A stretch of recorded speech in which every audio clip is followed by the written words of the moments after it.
ito yung 125, another 125cc ng CF Moto Papio Exo 1. You know, mukha siyang ano, pag titignan ko siya para siya yung KRR 150 o yung mga motor sa Japanese na Max Rider Black. Parang ganito yung formahan niya eh. Cute, liit lang, 125cc. So ito yung headlight niya, dalawa. Ayun o, ang cute, ang ganda o, magkaiba. Para ito yung mga nasa GS, yung dating GS, saka sa Honda Africa Twin. Ganito yung headlight ng parang ganyan na sporty. Ito yung mga sporty noong 1980s. Ito yung mga forma nun, sporty nyan. Then yun siyang windshield, maliit. Makikita mo dito, common lang, speed indicator. Siguro po sure dito yung fuel gauge, ignition switch. Ito dito meron siyang X na nakagaya, naiikot pala to. Sa mirror niya, nasa gilid, below, sporty na sporty. Ganda na ito ah, maganda.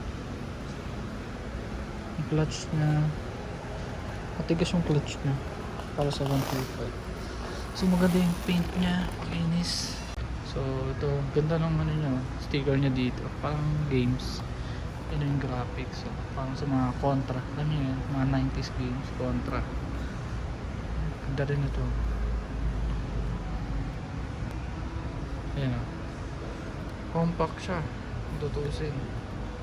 Tapos may nakalagay dito ng more fun. Ito yung sa malayo yung forma, mukha siyang malaki pag ganyang distance, pero pag sinakay mo date lang.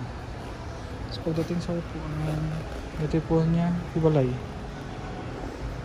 Ito parang ano, leather seat, mahapit to kasi leather. Yung stitch niya ito, hindi siya stitch niya, stitch talaga, hindi yung parang design. Pero pagdating sa backride pinion seat, matigas. Pagdating sa likod, rear tire, yan o, yung Max Rider Black yung formahan. Yung unang Max Rider Black na ano. Tapos yung tambucho niya wala sa gilid, kaya na ko sa hinahanap. Ibala nandito siya. Ayun, ang ganda o. Forma ng stick. Parang nga lang siya, nasa 129,000. Then itong back ride, hindi ko natatanggal ito. Binatan. Ayun, natatanggal siya. Nakakapakang parang tumilyo dito na pwede nyo tanggalin. Allen yung ano niya, pwede nyo tanggalin ng allen pabaklas. Kaya lang parang pangit. So tignan mo yung weld, ganyan lang, medyo mailinis. So wala siyang fender, meron sa kanya tire hugger, the signal light, LED.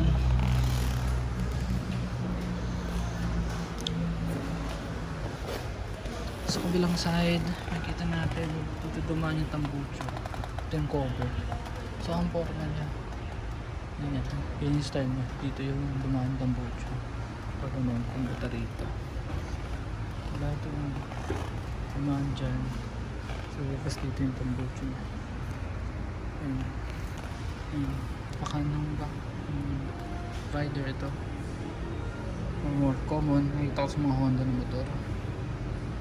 Side stand, wala siyang center stand, side stand lang siya. Ayun o,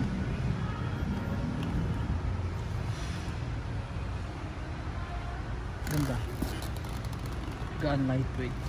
Yung mugs niya katulad sa mga best pang sa mga classic scooter. Size ng gulong sa likod 130 over 70, size 12 yung mugs type siya. Naka disc brake sa likod, harap likod disc brake, ABS yun o, yun o, ABS sa harap. Ang size ng gulong 120 over 70, size 12 yung mugs. So may reflectorizer siya, ang linis tignan, ang ganda. Ano siyang ganitong design ng ganda. So yun, ang ganda ng forma, medyo makamahal, pero gusto mo ng unique, magaan na world tour ba, itong ulan na.